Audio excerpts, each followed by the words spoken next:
राजधानी दिल्ली समेत उत्तर भारत के कई हिस्से इस वक्त गर्मी के प्रकोप में हैं और गर्मी से लोगों का बुरा हाल हो चुका है।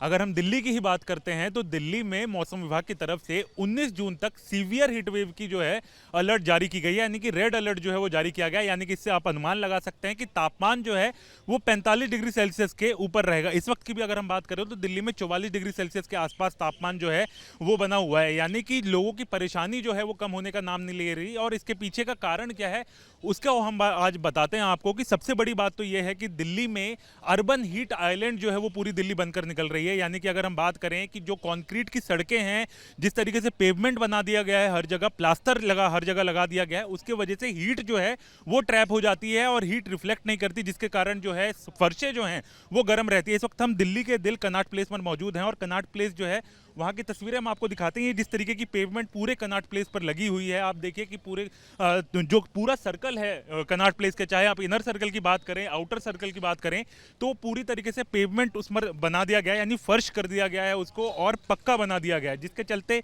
होता क्या है, जब तेज धूप इसके ऊपर पड़ती है तो उसके बाद वो धूप रिफ्लेक्ट नहीं करती और उसके चलते गर्मी जो इन फर्शों में ट्रैप हो जाती है और जिसके चलते तापमान जो है फर्श का वो बढ़ जाता है और उसके चलते ही जो हम गर्मी इस वक्त झेल रहे हैं वो इसमें एक कारण है। आपको हम बताएं कि दिल्ली में ये एक रिपोर्ट में खुलासा हुआ है कि दिल्ली में हर 10 साल में 0.90 जो तापमान है वो बढ़ता जा रहा है। यानी कि दिल्ली में हर दशक तापमान जो है लगभग 1 डिग्री सेल्सियस जो है वो बढ़ रहा है, जिसके चलते हम गर्मी जो है वो झेल रहे हैं। और सबसे बड़ी परेशानी अब ये हो रही है कि गर्मी जो है केवल दिन में नहीं रह रही है, बल्कि अब रातों में भी ये गर्मी जो है लोगों की परेशानी को बढ़ा रही है। अगर हम बात करें तो बीते दिनों दिल्ली का जो गर्मी का तापमान रात का था वो लगभग 33.8 डिग्री सेल्सियस था। और अगर हम बात करें तो 6 साल से ज़्यादा का रिकॉर्ड ये टूट चुका है इस गर्मी के तापमान के चलते। और जो लोग ये सोचते थे कि शाम को जो है गर्मी कम होगी जिससे उनको राहत मिलेगी, तो वो इस बार देखने को नहीं मिल रहा। और यही कारण है कि लोगों की परेशानी जो है वो बढ़ने वाली है। और आने वाले दिनों में भी मौसम विभाग ने पहले ही कह दिया है कि तापमान जो है इसी की तरफ रहेगा। यानी कि अभी जो 45-46 डिग्री तापमान है वो आने वाले 3 से 4 दिन भी इसी तरीके से रहने वाला है। कल तक के लिए रेड अलर्ट पहले ही जारी कर दिया गया है। और इस सब की वजह जो है वो जिस तरीके से दिल्ली को डिजाइन किया गया जा रहा है, जिस तरीके से हर जगह फर्श दिख रहे हैं आपको, ग्रीनरी कम हो रही है, जिसके चलते जो है ये पूरा जो दिल्ली जो देश की राजधानी है वो एक अर्बन हीट आइलैंड के तौर पर बन रही है, जिसके चलते जो है गर्मी की समस्या आने वाले दिनों में और बढ़ सकती है। ग्रीष्म ऋतु में इस साल जो गर्मी की मार है, खासकर दिल्ली और एनसीआर के रिहायशी इलाकों में, वो अप्रत्याशित रही है। और इसमें एक बहुत बड़ा योगदान जो है वो मानव आधारित जलवायु परिवर्तन का तो है ही, लेकिन शहरीकरण का भी अद्भुत योगदान रहा है इस अद्भुत क्लाइमेट में।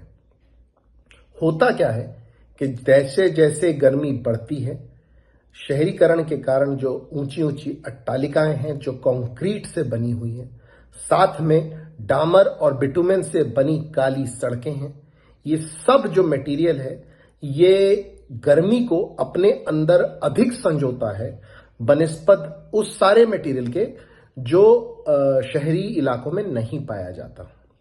साथ ही साथ एसी एक बहुत बड़ा कारण होता है, जिसके वजह से हम देखते हैं कि एक तो खतरनाक सीएफसी क्लोरोफ्लोरोकार्बन गैसें उनका उत्सर्जन होता है, लेकिन होता यह भी है कि अंदर को ठंडा रखने के लिए वो बाहर जो है गर्मी को फेंकता है, जिससे जो क्यूमुलेटिव हीट इंडेक्स है वो बढ़ता है। तीसरा कारण है कि कोई बड़े जलाशय दिल्ली के आसपास नहीं है और इनके ना होने से भी दिल्ली एनसीआर का तापमान खतरनाक स्तर पर बढ़ रहा है। चौथा, शहरीकरण का बहुत बड़ा जो नुकसान है वो है कि भारत में जो मॉडल शहरीकरण का चल रहा है उसमें बड़े बड़े वाहन हैं जिनके अंदर एसी भी है और वो ग्रीन हाउस गैसों का उत्सर्जन भी कर रहे हैं। तो ये सब का जो मिला जुला प्रभाव है वो हमारे यहाँ गर्मी को जानलेवा बना। वीडियो जर्नलिस्ट विपिन कुमार के साथ हरीश झा, न्यूज नेशन, दिल्ली।